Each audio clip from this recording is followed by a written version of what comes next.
for one night only, Q&A with Skinny on a Thursday night. Ask away.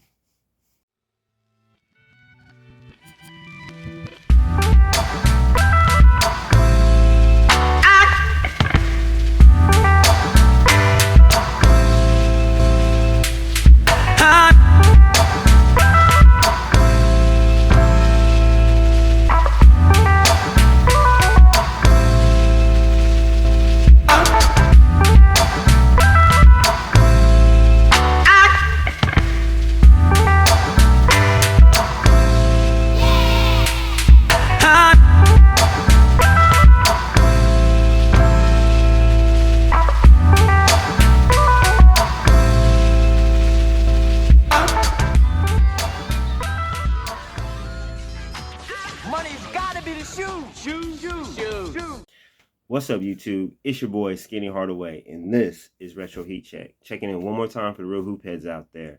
Thank you all for your likes, your shares, your subscriptions, your comments, and of course, your questions. Continue to bring your questions in each and every Wednesday. You already know what it is, Q&A with Skinny. Yesterday, boy, it was a blooper on top of another blooper, huh? I did Thursday show on Wednesday, so for tonight, it's Q&A. We got to make up for that because I know you guys had your questions ready to go. I know you guys was ready for an answer, and I done threw you guys a curveball and gave you guys Thursday show. So apologies for that. But you already know what it is, man. Appreciate you guys for always bringing in the questions, bringing in the heat, continuing to make the Hoophead Haven as interactive as possible. I always say that's the best way to interact is that, you know, these Q&A sessions outside of the comment section, of course. So thank you all for all of the questions that you guys been bringing, and continue to bring them in because you already know each and every Wednesday your question will be answered. It may not be the following Wednesday, but eventually I will get down to it. Thank you all. You already know what time it is. This is my time. It's that time of the show where we give it up to the squad. You know, these are my guys. Man, I support these guys. I ride with these guys. They ride for me. Man, we all come from different angles, different perspectives. Sometimes we may even disagree with one another. But at the end of the day, we're all on the same side, and we're all armed with the truth. And when you're armed with the truth, hey, no amount of media, no amount of fanboys, Clutch Sports, hey, LeBron James himself can't even say anything to us. As long as you're armed with the truth, you'll kill any narrative, anytime, any day of the week. Big shouts to these guys, man. These are my guys. These are my boys. Sports and Fitness Rants, Uncommon Sense, Scap Attack, Angry Old Hoops, Uncut Hoops, my twin, Phenomenal Fitness. What up, man? DT Life Sports Talk, Ticket TV, Dreamers Pro TV, Kobe Bryant Film Room, NMB Sports TV, Michael Jordan Fans Are the Best. Did I say Scap Attack? Yeah, I said Scap Attack. Shekel Storm NBA, The Real Mind Crime, The Allen Ricks TV, NBA Fact Self Research. Man, oh yeah, gotta give it up for my main man, Jordan versus LeBron. Definitely check him out, man. His content is really, really off the chain. Definitely check him out. And of course, man, of course, got to give a big shout out to Too Raw for Sports TV, the OG. Definitely got to give him his props. Man, his channel, man, he's been around the YouTube sector for over a decade. And, man, he's been bringing the heat for a long time. So definitely, if you guys aren't hip to him, definitely check him out, man. Man, he brings it from all different angles. He's a historian. Definitely gotta give him his flowers, man. Gotta give it up to the OG. But these are my guys. Hey, if you guys aren't hip to these channels, hey, give them a shot. Give them a chance. Tell them Skinny sent you. You already know, man. We're always about spreading love. Now, I'm definitely telling you guys, man. YouTube is. I don't know what it is. I guess I was coming too strong the first couple of weeks of the channel because, man, YouTube has really been at me. I see on my analytics that I have a few new subscribers, but then when I went to go check and see who they are, there was no name. So unfortunately, sorry for whoever you are.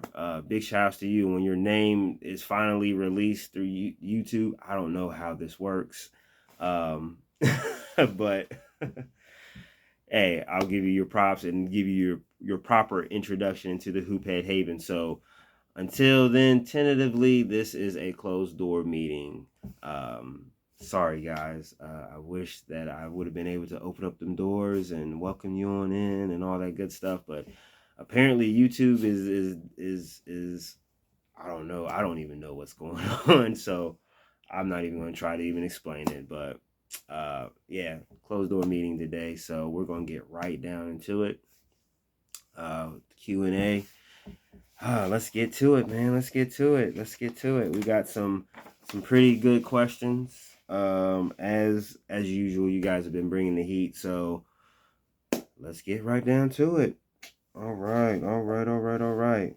First question is from one of our newer members of the Hoophead Haven, Miss Kim Mason. Big shout outs to you.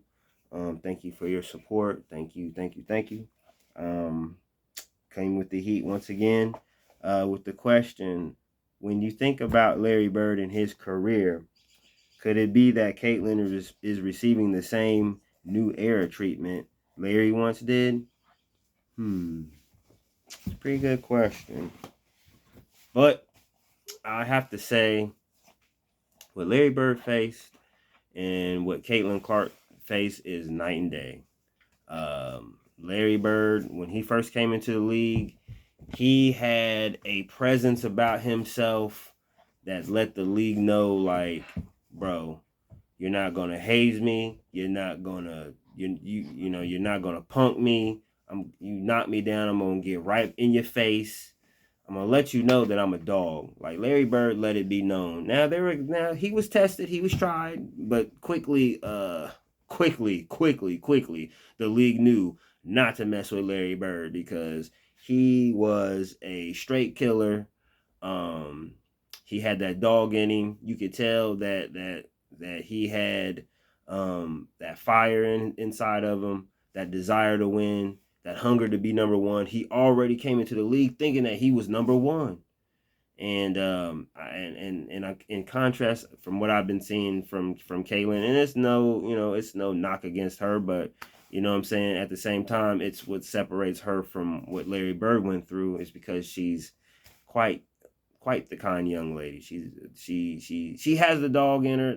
Don't get it twisted, because she'll talk her trash and she'll get in your face, and but at the same time, I think that's as far as she goes. Like I don't see her really, ready to square up with somebody. I don't see her, like Larry Bird just basically just like walking in the locker room like, bro, you guys suck.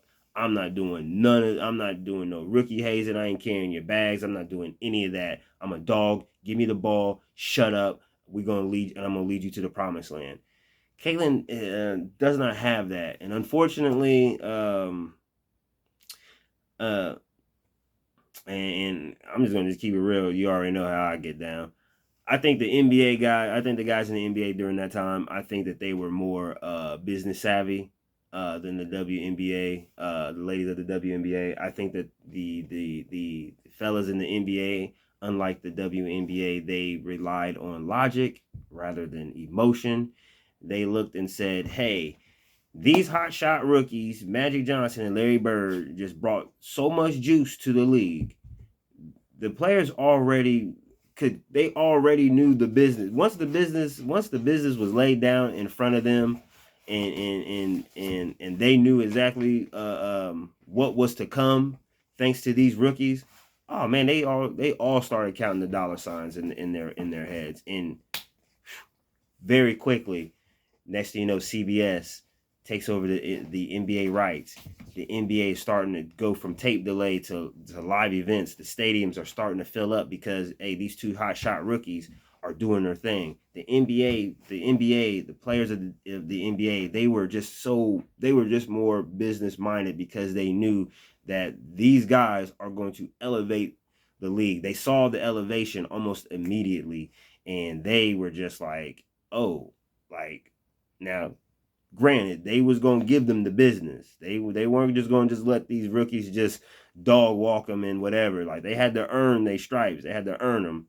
But at the same time, there wasn't so much vitriol. There wasn't a lot of vitriol. Although Larry Bird was a certified dog, surly, attitude, trash talker, let it be known, day one, I'm a dog, y'all scrubs. And he showed improved. He was rookie of the year. The Boston Celtics went from a barely 20-win team to a 60-win team, the biggest turnaround and still in NBA history, all thanks to a rookie. So, I mean, Larry's path to greatness and the path that Caitlyn is on right now are unfortunately vastly different, because what Caitlyn is facing, she's actually facing a bunch of ladies who just don't vibe with her. They just don't vibe. She's not an anomaly, but she's definitely an outsider. She doesn't fall into the whole social justice warrior, supreme, super feminist, I can do anything a man can do type. And that's, it's like the WNBA loses fans because they're too busy trying to prove a point. And the point that they're trying to prove now is through Caitlyn. Unlike the players back then, they weren't trying to prove a point through Larry and Magic. They saw exactly the economics basically flourishing right in front of them, and they rode the wave. They rode the wave. And I mean, that's what you're supposed to do. That's what a lot of people are saying right now, critics to the WNBA, including myself. That's what I'm saying. Like, ride the wave. Ride the wave. You ladies, if you just ride the wave, you can do it. And you can take your lead to higher heights. And definitely that is the difference between Larry and Caitlyn. And as you can see, the NBA grew expeditiously between that time, and right now the WNBA is stagnant. Despite the fact that they are growing, it seems like they are hitting a ceiling, and that ceiling is the fact that the league just don't know how to stop shooting itself in the foot.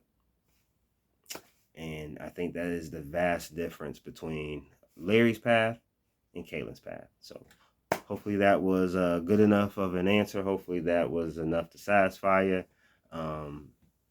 Yeah, that's my opinion. That would be my answer to that. So thank you, Kim, for the question. Keep them coming. I'm telling you, fellas, the ladies, man, they out here. They out here with these questions, and they fire, man. They fire. They got your boy sitting up here, got the gears grinding. Let's go, fellas. Come on. I'm just saying.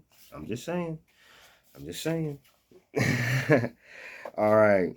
Second question. This is from, you already know, another one of the ladies, Jessica of Motoring with Mouseball, came through again with another fire question. This is another one of these ladies. I'm telling you, fellas. Cam, Hayden, you know what I'm saying? Rudimer, Chuck. Hey, my guys, I'm telling y'all. Yeah, brother. These ladies are showing out, man. They're showing up and showing out every Wednesday, man. I'm telling y'all. Let's get it. Let's see what Jessica said. Jessica asked, what are your thoughts on the Jordan Futures in the Air Jordan 20? Which one do you prefer and why?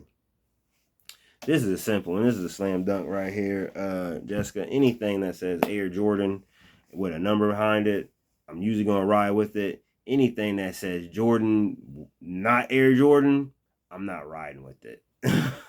I happen to be what you would call a sneaker snob. I am strictly a Air Jordan rocker. I will have to say though, one caveat. I would say that Jordan Brand was probably at its height when they first came out, back in the late '90s when I was still in high school, because you had the Vin Bakers, you had the Eddie Jones, you had the Team Jordans that Tony Kukoc wore most of the time. I mean, it's like with me, it's just like I love the Air Jordan 20 because they were one of the final Air Jordans that Tinker Hatfield actually was involved in. He was also the actual final shoe was actually the Air Jordan 23. That was actually Tinker Hatfield's final Air Jordan. And the Air Jordan 20, I used to have them back in the day in the early 2000s when they dropped. I want to say they came out in 06. Yeah, 06, 2006. I had a couple pairs. I mainly hooped in them. I kind of regret it. I should have probably back then. I don't know. I just kind of at the time the Air Jordan 20 was just kind of just like it was just a cool shoe. It was just cool. It was just like I wasn't really in love with the little ankle strap that wraps around your ankle, kind of like a bangle or something like that. I was like, that kind of took some getting used to. I'm not gonna lie, but I love the story that it told. I love the story of the big fat strap that goes across the shoe, and it had all the little icons and stuff, and like each one told a different story of the path, basically, of the 20 years of Air Jordan. Definitely, it was a shoe that the campaign was cool. They brought back Mars Blackman. That was a definitely a cool touch. Basically, it was a shoe that just kind of was kind of the kind of the transitioning still that air that Jordan Brand was going through. Still trying to figure out what direction they were trying to go as far as stylistically, design, technologies, basically, pitchman. They were just going through a definite transition because, the gap that Air Jordan left when he retired in 2003, it was kind of just, I have to say it was massive as quiet as kept. I mean, he's the greatest player of all time. So when you remove the greatest player of all time from the actual game that he played, of course, there's going to be a power, kind of like I guess a void of power, basically. That star power is gone, and it reached Brand Jordan as well. So I definitely think that the Air Jordan 20 is one of the more unique sneakers in the Jordan line. But I definitely prefer them over any Jordan Brand sneaker, Jordan Futures included. Not a bad looking shoe, but not a great shoe, in my opinion. I just feel like they're just, I mean, you can get some run in them as far as like getting up and down the court, but, playing, playing in a league or whatever, playing hoops, you're hooping or whatever. But, I mean, as far as like rocking them at the club or something, or going to a function in them, no. I'm sorry. Like Jessica, and anybody, anytime you ask me about Air Jordan versus a Team Jordan, I'm always going to go with the Air Jordan, especially Air Jordan 1 through 14. I'm sorry, I am a sneaker snob, and that's just how that cookie crumbles on that one. But definitely the Air Jordan 20. Maybe one day they'll retro them again. I know that they came out. I think they came out with pairs like in 2014, 2015. I think they came out with they dropped the chutney color. But I really wasn't feeling it. I really wasn't feeling the chutney. That was. I mean, now looking back at it, I probably could have gotten them and then wore my, could have got a Ray Allen Supersonics jersey to go with it. Yeah, but and you already know, you live and you learn. But yeah, Air Jordan 20s over futures 365 days out of the year, including leap year. So that's that. And we're going to end it right there. Thank you all for your questions. Uh, thank you all for participating and taking your time out to check me out. You guys could have been doing anything else in the world. You could have been anywhere. You could have been watching anything on YouTube, but you guys decided to check out your boy. Definitely appreciate you all. Man, like I always tell you guys, take care of each other. Love on them babies. Love on your loved ones. Tomorrow is definitely not promised. Be responsible. Be respectful. It's summertime out here. Cam, stay out of trouble. Congratulations to you in your summer job.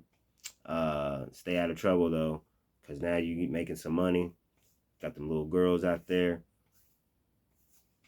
Yeah, Uncle Skinny. Yeah, you already know the deal. You already know the vibe. So I ain't even gotta explain no more. Siberius. Gotta give a shout out to Siberius, man. He got injured. He's going through an injury. My man's playing hurt out here in the comment section, giving, saying, still showing love to the channel in the middle of his rehab and healing process, man. Prayers of healing and all that to you, man. Good positive vibes, healing vibes, and all that good stuff to you, man. Hope that the universe spins your way, man, in a positive way. You already know what it is, man. With that being said, everybody, be responsible, be respectful, clear head, and good intentions in your heart. You can go far in this world. And you already know how that is, man. It's your boy, Skinny Hardaway. And this is another episode of Retro Heat Check in the books. I'm going to leave you with these words. Peace. And wear them sneakers, man. Wear your sneakers.